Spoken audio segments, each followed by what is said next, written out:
Hey, Scott, Yeah, how big do you think this little critter we're looking at is in millimeters? that guy, Yeah, he's tiny. He is definitely he's not a millimeter. I mean, he's not even. he, he's not. I mean, clearly he's not even visible in the drop of water.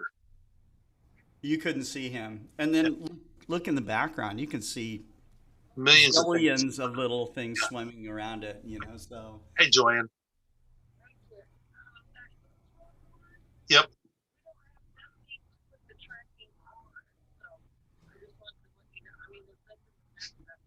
it's in there. The tracking's already in it.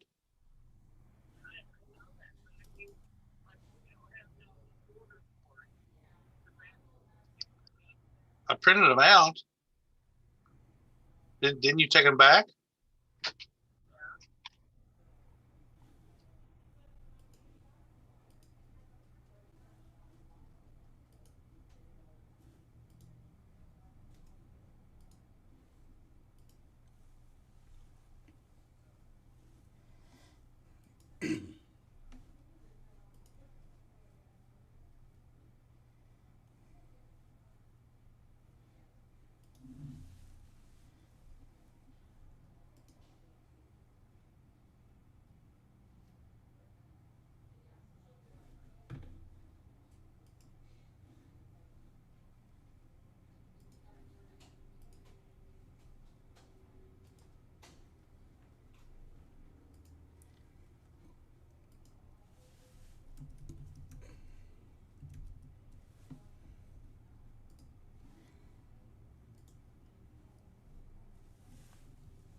well, hello everybody. This is Scott Roberts and Kent Martz, and my friends, the tardigrades, that are underneath that microscope over there. Um, and This is our first microscope show called Microcosmos Voyager and Voyages, and it's uh, it's a lot of fun to learn more about microscopes. Both Kent and I have been studying them. I've been playing with them for about a year or so. And there's just so much of the unseen world. So we're going to share a few things with you. But one of the things, for those of you that are just into astronomy, like Ken and I mean, that's pretty much where, we're amateur astronomers. But Kent, you learned something about how they determine magnification. What's the difference between determining magnification on a telescope and a microscope? So telescope magnification is focal length divided by the size of the eyepiece. Real straightforward. It's straight division, which yields the 10 power, 20 power, 126 power, whatever. And so when we started messing with microscopes, a few weeks ago talking about this show, I started thinking, okay, how do you calculate the magnification of a microscope? And I was scratching my head thinking about it. And I like to think things through and not just look it up, because I find it a good mental exercise. And there's no focal length. And Scott and I talked about it. There's no focal length on a microscope. We looked for focal length and we're trying to come up with it because we were coming from our astronomy-centric brains. Right. And so I finally looked it up. And I was on the right track, but I was taking the size of the objective lens and dividing it by the size of the ocular lens eyepiece. Yeah. And that wasn't making anything that made sense. And so I looked it up and I was exactly backwards from what I should have been. It's the size of the objective eyepiece on the turret. Like on the picture you're looking at, it's 10x is the one that's set right now. And I don't know what the eyepiece is in there, but it would be 10x times whatever is printed on the side of the eyepiece that's in the microscope. And that will lead you to the magnification that you're seeing. So if it's a 10x eyepiece, it would be 10 times 10. So you have magnification of 100. Simple, straightforward. Microscopes are exactly opposite what telescopes are. And therefore it makes sense to me. Once I realized it, then instead of dividing, you simply multiplied. Cool. And that was the answer. Okay. And I was like, oh yeah, it makes sense as soon as I realized it. So I should have been able to figure that out on my own, but I just couldn't get my mind around it. Right. So let's kind of go over the different parts of the microscope. Let's see if I can get that up high enough, but we can start with the top of it. Hey, Scott. Yes? Scott, you could have started with a lighter one. Yeah. That's true. We do have some smaller microscopes. I love this microscope. It's the Brussel Infinity, and it's got what you called a turret is called the nose piece. This piece right here, okay, that holds the objective lenses. And so this one holds 4 different objective lenses. One of them is an oil immersion lens, which is kind of cool. I'll get into oil immersion later, but oil immersion allows you to put the optics right into oil. And what it does, as you go to really high magnifications, it helps reduce distortion. And so, weird refraction effects and that kind of thing. So, so what we have here, of course, we have the oculars. We've got this is a binocular head. Okay, this is being that this is a trinocular piece. A camera adapter will fit on here, and you can see the one behind me over there. You can see that there's a little camera already attached to it, and then we have this apparatus right here is called the head of the microscope. You've got the arm, which is this piece right here. We have the stage, which is here, and then we've got the mechanical stage, which gives you X and Y adjustment, on this. When you put in a microscope slide, it's got this little piece here that will, this claw that will grab onto the microscope. One of the things you never want to do with a microscope is when you're grabbing it, you don't want to throw it down, okay? Especially something with a binocular head, because the optics can actually get thrown out of alignment. So you want to be delicate with it, and you want to hold it, and when you're setting it down, gently set it down, and that's what you should do. Every couple of 3 years or something like that, schools and places that use microscopes, and sometimes if they're used a lot, every year, they'll have them professionally cleaned, and we actually do that here. So we not only clean microscopes that we sell, but we've cleaned microscopes for some labs around here. We clean, we've had Nikon and Olympus microscopes that cost many, many thousands of dollars. University of Arkansas brings us their microscopes. Yeah, they bring them here. Right.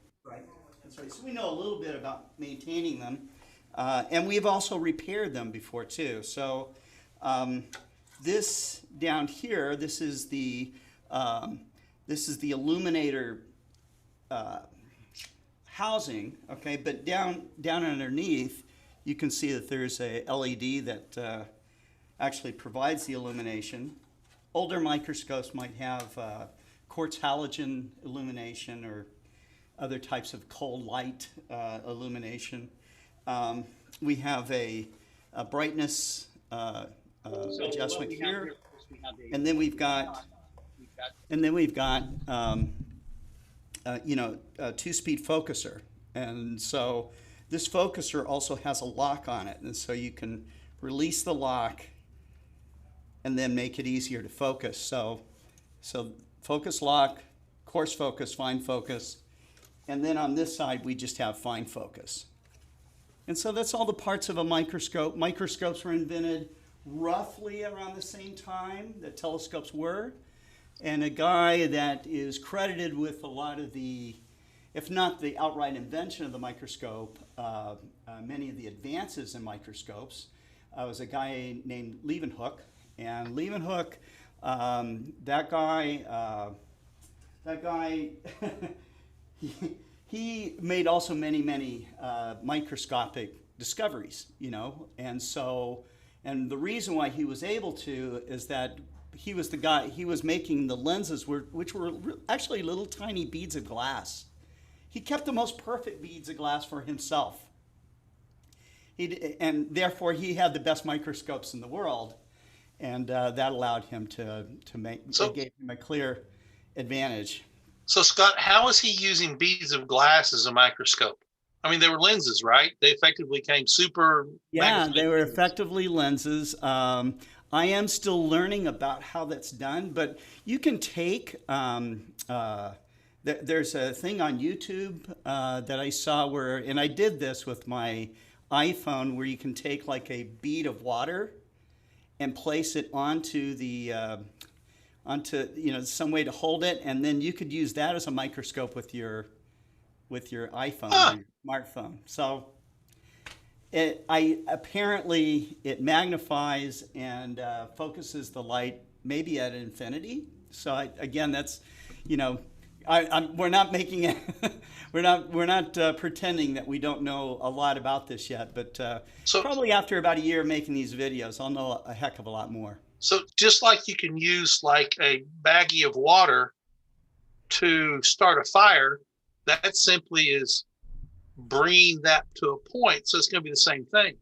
Yeah, it's going to be much the same principle. Let's see if I can find that. Turn your iPhone into a microscope. So looking at the comments while you're doing that, Harold Locke posted. Yeah, some of these guys are actually into it, right? Huh? Some of our audience is actually into Harold has joined NWA Space as a supporting member. So shout out to Harold for doing that. We appreciate that very much and your interest in furthering science education here in Northwest Arkansas. Right. And I saw on Facebook a little while ago that Pekka has joined the Astronomical League and got his paperwork in. Yeah, I saw that too. That was really That's exciting. Yeah, I gave him a shout out on Facebook there. So there's one YouTube video on how to do this. But Leeuwenhoek, and I'll get into, we'll dive into how Leeuwenhoek made his first microscopes and everything. I don't know that we'll actually be able to duplicate it here, but we will learn as much as we can. Um, we have a partner in Germany where these microscopes are partially designed. We have a product development team, and this is headed up by Anke Morbitzer.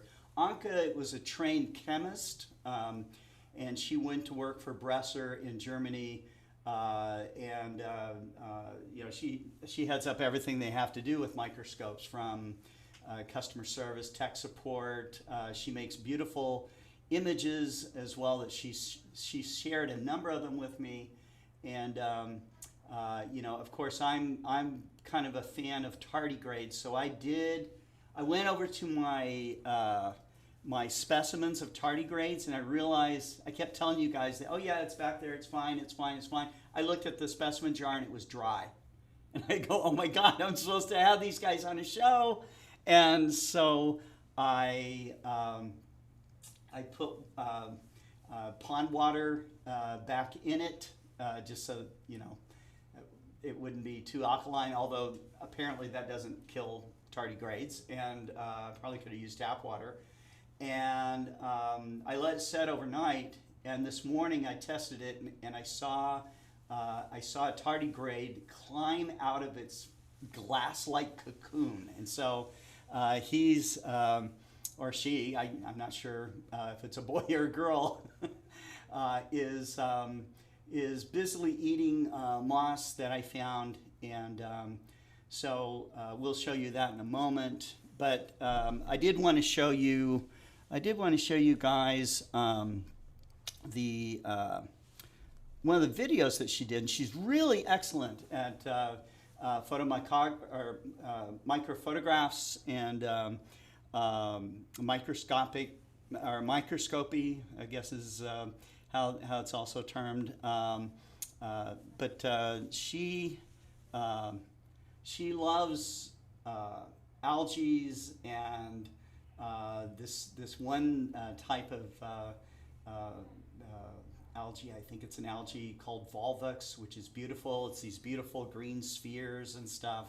And so she showed me some of those things. And what I'm going to show you now is her video that she did of a Proteus amoeba, okay, or Amoeba Proteus, as it might be called.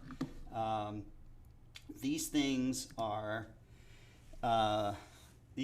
crazy. They look very docile, but they are really, I think these things are predatorial. This is a single cell animal, which doesn't really have, I guess, a cell wall as we might know it. I mean, look at the way it kind of oozes out and pushes out its membrane. So if something gets caught in the middle, okay, then it can't get out, and that's what it eats. So, that's that. Amoebas are things you don't want to get inside of you. What's that? Amoebas you don't want to get inside of you. That's why you don't drink pond water. Oh, there was a tardigrade. You see it? Yeah, it was just off to the left, other way. Oh, in the video. Oh, in the video. Yeah. This is video. Yeah. That's right. Yeah. This is video. This is Anke Morbitzer's work, and Anke's going to provide us with there's this leg videos right there. each week, which is cool. And she's in the process. They're moving their offices around in Germany, and so in about 2 weeks she'll be all settled in her new office, and then she's going to join me. We'll do pre-recorded videos because of the time difference, So, Book Davies says he was always fascinated by Volvox and Hydra, flatworms too. Yeah, it's just amazing how much life there is that you just don't see, and it's just everywhere. So. And I like to imagine they're like us. Their world is that drop of water. That's their entire universe. That's their entire universe, I know. So we're going to move over to actually my tardigrade over here. It's really busy eating. Get a good focus on him or her. I don't want to call it an it.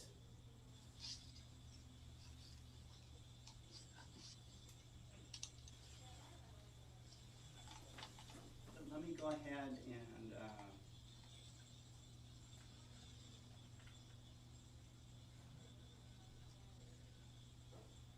I'm going to share my screen here. And we'll let this settle down here for a minute. Because I didn't put a cover on my microscope slide.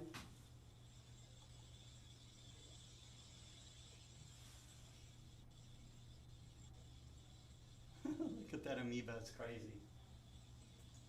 But it's mesmerizing too. Here we go.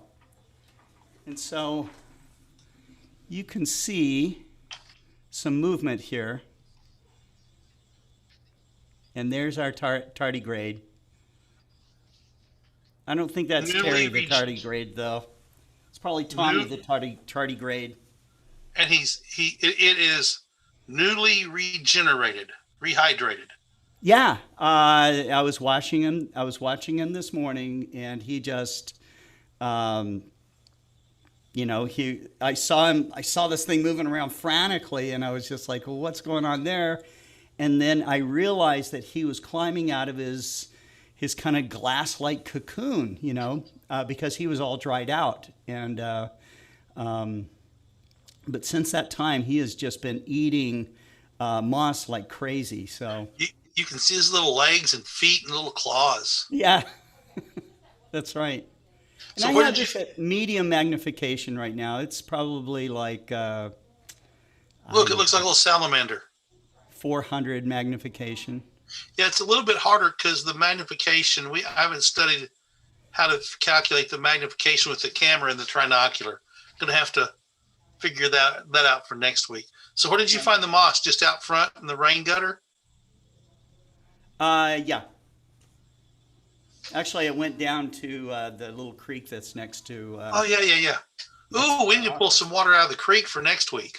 Yeah, it's pretty dry right now, so... But, it rains all the time here, so we'll get more. I plan to order some specimens, and I'm kind of interested in like maybe getting some mixed protozoa or something like that, and we'll learn more about these micro animals and their little lives. It's so cool. James Astrophotographer says, like from the toilet. Yeah. So. Yeah, but okay. So those of you who are astrophotographers, one of the things that I'll comment on here is that things like the calculation that you guys do for full width half max to get the best response out of the camera is also true for microscopy. So if you want the sharpest possible images, you will match the resolution of the pixel to the magnification that you're using. For a long time, for most microscopes, it was thought that a 3 megapixel camera was it. That's all you ever needed. Now I've ordered up a 20 megapixel camera for microscopy, and so that should be in maybe in a month or so, and I'll switch out this camera. Also, I had mentioned before that Dave Eicher, he may join me on, maybe I can get him to join me on the next show, because we sent him a stereo microscope, which is different from these. These are biological microscopes, and then there's microscopes used for looking at things like, circuit boards and stuff like that, which would also still be kind of a stereo microscope. Jerry Hubble actually uses one of those when he's designing his boards and inspecting his boards and stuff. So, Alex has one. Sanchez. Right. Yeah. So they're used in industry. They're used, and by doctors, veterinarians, that kind of thing. But also, I mean, it's just a great hobby, and so So uh, yeah, the difference is the microscope you have there on your desk is like a binoviewer on a telescope. It's one tube of light that's being split into by a prism into two different eyepieces. So it gives you a binocular view, but it's really just one stream of light. Whereas right, the binocular microscopes literally have two separate lenses in them, and so you are getting a true 3D look when you look into the microscope. And that's why they're used for circuit boards and things like that, is right. because you can tell dimension much better than through just the binocular That's single tube of light like in a telescope. mm-hmm. Yeah. That's right. So there's but it's endless what you can go look at, what you can explore with a microscope, and it's just another way of looking at the universe. When you look at things like this tardigrade here, really fascinating to me is was the study of its DNA, because I did that 23andMe DNA thing, and I think it's fascinating to learn about your own DNA. But the DNA of a tardigrade is something like 70% of it doesn't come from anything else on Earth. So is it just totally unique to a tardigrade? Did it come from someplace else? I don't know. The fact that tardigrades can survive incredible extremes, and we know that we've been impacted by meteoroids and asteroids that were from other solar systems. Perhaps somehow one of these, an animal like it hits the ride, and was cryogenically frozen through its voyage through space and somehow made it here. When you look at the studies of that there's a term for it, but when they go into that stasis, that stage where they can just harden up and make that cocoon around themselves, I think they can survive for about 10 years like that. So I think I think 10 years is probably not long enough to go from one star system to the other. But Mike Wiesner said, send the tardigrade DNA to 23andMe. The problem is, Mike, is getting it to spit into that little cup that they give you, so that's really a problem. And I don't want to give up any tardigrades here, so I'm not going to send the whole thing.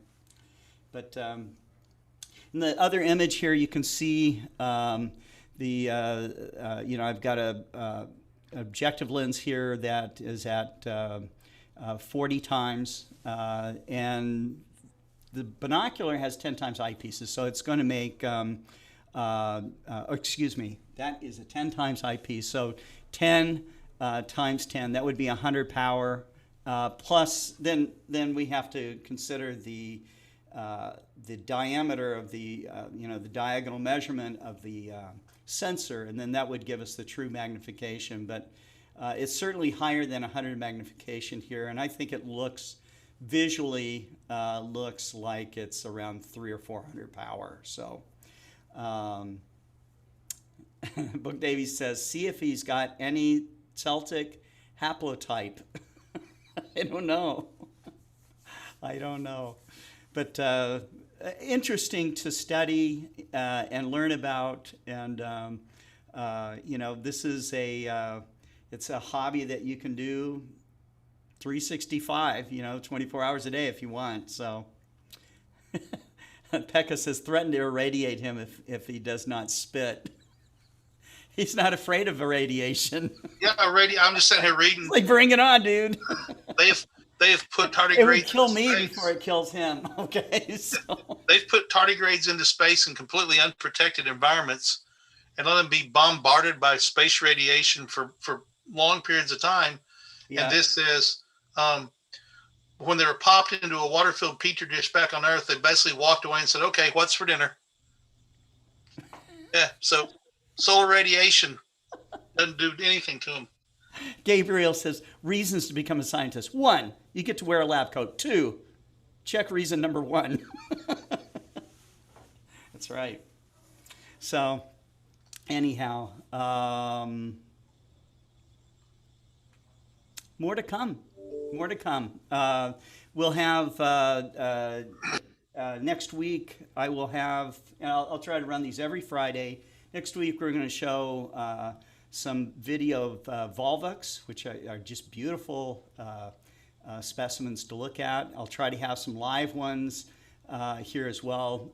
It's going to be a while before I get as good as Anka is at imaging them, though. So, if there's something that you want us to look at, Book likes Volvox, but Book, what else would you like for me to? I'll get a couple of specimens. What would you like for me to get to show on this program? And by the way, Book, if you have a microscope and want to come on our show, you're very welcome. So, and that's true for any of the rest of you that are watching. A cyclops. I'll Google it. Rotifers. Okay, rotifers. Mike Wiesner, rotifers are cool too. A cyclops. I'll have to check into it. Cyclops animals. What? Family Cyclopopedia. Pear-shaped critters related to fairy shrimp and daphnia. Scud, sow bugs, and water bugs. Okay. Microscopy. The average cyclops standing on its tiptoes might reach 2 millimeters. Huge. Huge in the microscopic world. Absolutely. Because those tardigrades grow to maximum 1 millimeter. How to catch cyclops and put it under the microscope. There's a whole YouTube video on it. I'm going to see if I can catch one. If I can't, I'll order some. So, anyways, thank you. Thanks for diving into our microscopic world. And you guys have a great weekend.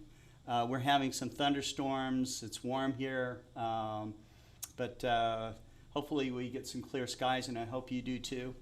Until that time, we'll see you back on Monday with Dr. Daniel Barth on How Do You Know? And then we have Tuesday.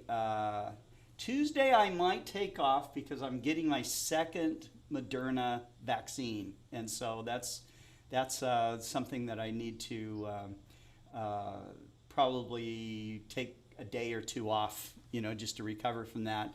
So I'm planning on having the Global Star Party on Friday instead of Tuesday. So, Microbe Hunter here, and this little critter. This little critter. You know that they're talking about Cyclops when they say that. And you guys have a great one. And as our friend Jack Horkheimer says, keep looking up. And as Leeuwenhoek might always say, keep looking down. I don't know. So anyways,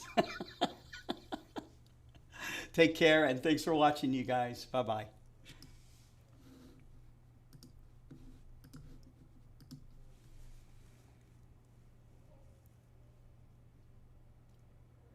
Hey everybody, Scott Roberts here with Mike Hatch, and we're here at Explore Scientific Live. And we wanted to show you the Brussel line of microscopes. Now we're just showing a few of them here. We've got microscopes that do fluorescence work, some used for metallurgy. A microscope like this can look at 3D objects, including things like circuit boards, or if you have insects or anything like that, this does an amazing job. A lot of these microscopes can also take a camera attachment, which is great. Like these right here with the trinocular. That's right, and we have a special camera that does that. Some of these other microscopes have a way to attach like your iPhone to them so that you can get images. This one right here has a built-in monitor, so it's pretty cool. The microscopic world is endlessly fascinating, just like astronomy is, and we hope that you take a look.